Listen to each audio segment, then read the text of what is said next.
Everybody, it's Kim. Welcome back to my channel. I hope you're all having a fantastic week so far and a great holiday season.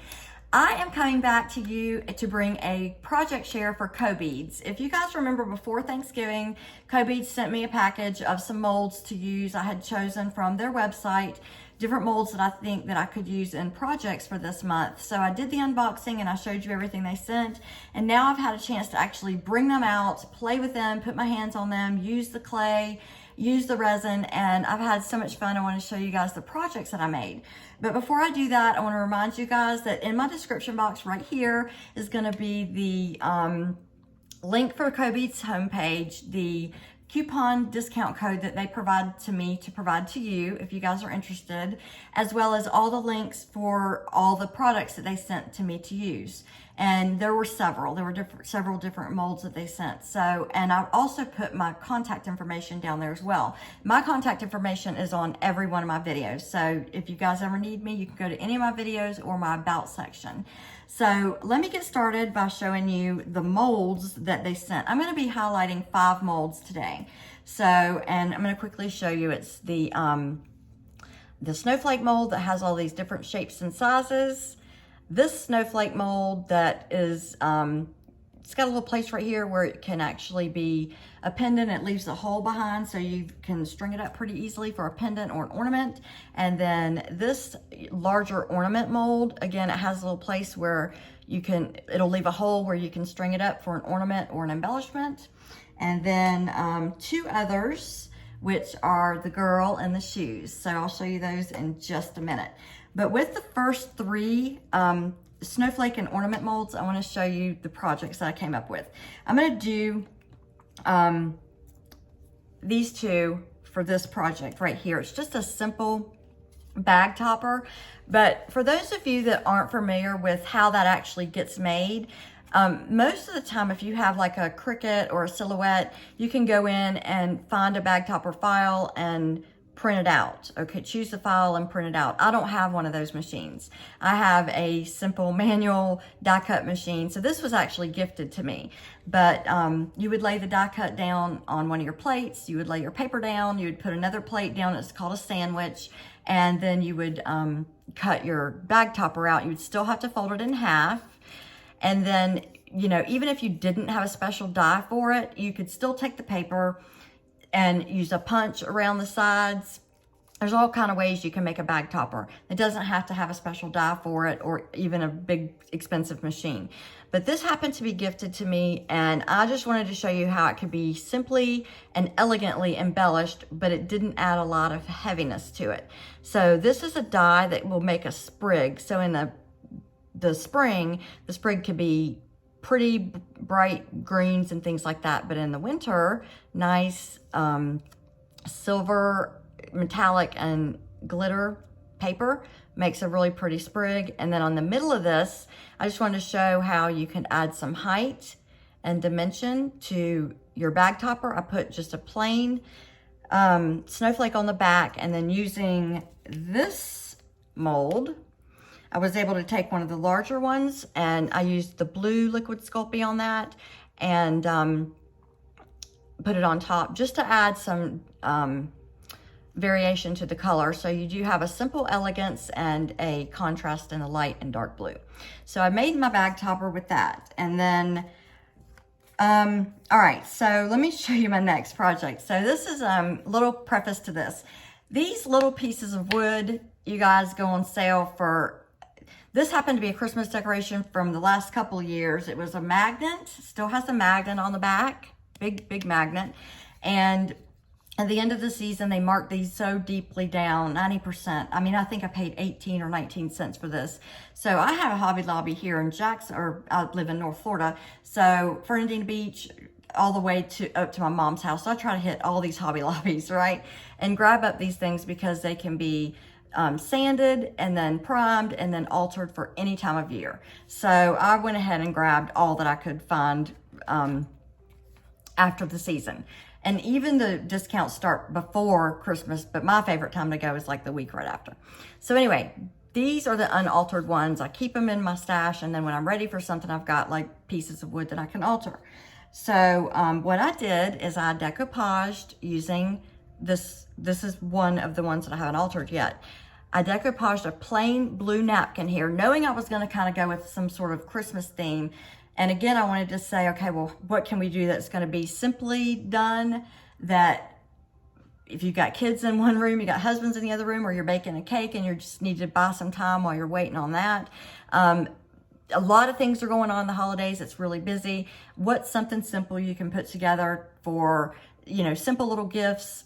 So I went ahead and just altered up this little magnet, inked around the edges. This is an air dry, not snowman, it's a gingerbread man, but I used one of my cookie cutters. And then Tony told us about this awesome wax that she got at Hobby Lobby. So I waxed over him so he wasn't so perfectly brown. He like looks more cookie-ish. And then I just took a gel pen to make the feet and the arms. And then using, again, the same mold with a different color, I used the smaller snowflakes here just to add some contrast. And I think this makes such a cute little thank you gift. You can add this to a gift as an embellishment. Absolutely. You can set it on an easel. It has the magnet on the back, so it can still be used as a magnet for somebody's refrigerator. A child could give this to a grandparent. You've got dog sitters, landscape people, your mail carrier.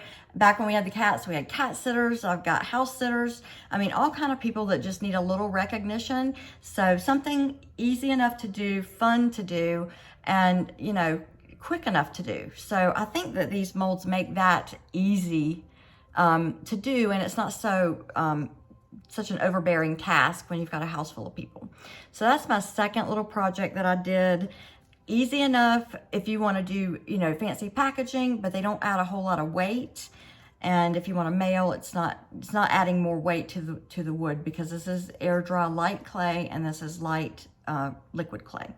So there's my second project. And then I just wanted to kind of show you something from the paper crafting side of things, just for my own enjoyment using these molds. I just made it a tag. I love the rustic look. I love to decoupage napkins. I enjoy working with some of my flowers, but I also enjoyed, I waxed on the backgrounds of these with Art Alchemy waxes. I have some in these little containers, and I just add a little water, and then I just take my paintbrush. This isn't very pretty looking, and then I just kind of dry brush on here. And I don't know, it's just kind of a catch-all, but it's so pretty. It catches all the colors that I've used for the day. But I wanted to show you guys, see in the light, how it catches the teal, the royal blue, and then the brighter red. And then we've got the holly leaves right here. I added a few little berries here to kind of pick up that napkin in the back. And then I added these branches right here and a blue bow. I thought I had that ribbon out here. It's more of this kind of ribbon, so it's easy to, I'm not really sure what it's called, but it's a flexible ribbon. So it was easy enough for me to tie a bow in it.